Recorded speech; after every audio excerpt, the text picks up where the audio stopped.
Lulu était un chat très curieux, il adorait explorer. Lulu avait de brillants yeux verts, il pétillait de malice.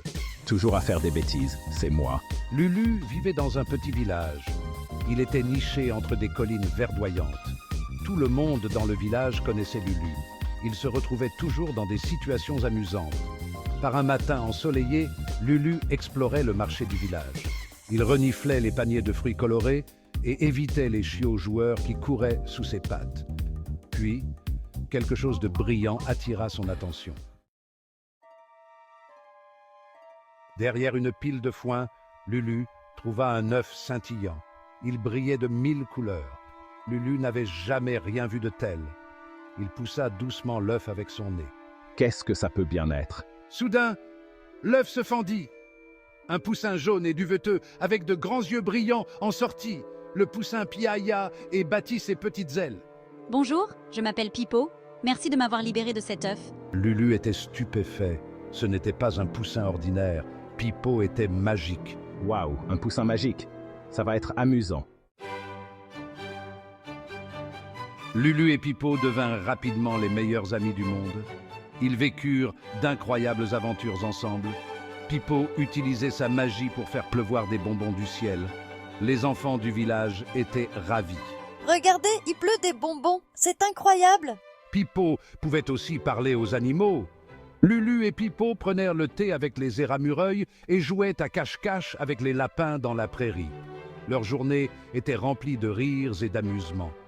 Un jour, un nuage grincheux suivit Pipo. Il ne pleuvait que sur lui. Oh non, ce nuage est bien décidé à gâcher ma journée. Pipo utilisa sa magie pour transformer les gouttes de pluie en bulles scintillantes. Lulu les poursuivait en les tapant avec ses pattes. Même les nuages grincheux ne peuvent pas gâcher notre plaisir. Même les nuages grincheux ne pouvaient pas gâcher leur plaisir. Section 4. Le piège du sorcier jaloux.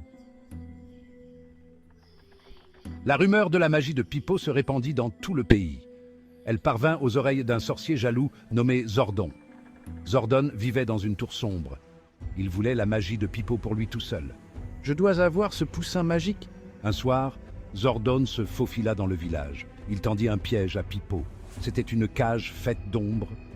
Zordon attira Pipo dans la cage avec une traînée de lucioles enchantées. Puis, il emmena Pipo. Lulu, au secours! Lulu chercha son ami partout. Il était inquiet. Il savait qu'il devait sauver Pipo du méchant sorcier. Je te trouverai, Pipo, je te le promets. Section 5. Le pouvoir du rire. Lulu rassembla tous les villageois. Ils marchèrent jusqu'à la tour de Zordon. Lulu savait que Zordon haïssait le rire. Cela affaiblissait sa magie.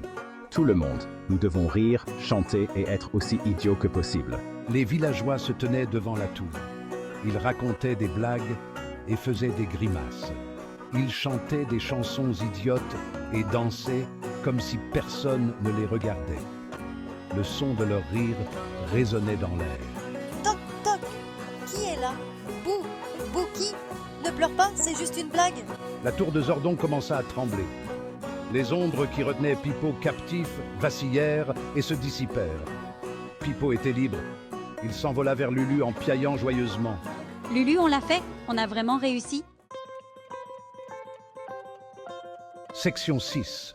La chaîne de Lulu et Pipo. Zordon fut vaincu par le pouvoir du rire. Il s'enfuit de sa tour en ruine et on ne le revit jamais. Le village célébra la bravoure de Lulu et Pipo. Pipo, on devrait partager nos aventures avec tout le monde. Lulu et Pipo décidèrent de partager leurs aventures avec le monde entier. Ils lancèrent une chaîne vidéo. Ils racontèrent des histoires, faisaient rire les gens et rappelaient à tous l'importance de l'amitié et de l'imagination. Ils apprirent aussi que le rire est vraiment le meilleur des médicaments. Et c'est ainsi qu'ils continuèrent à répandre la joie et l'émerveillement partout où ils allaient. Même la plus petite créature peut être un héros.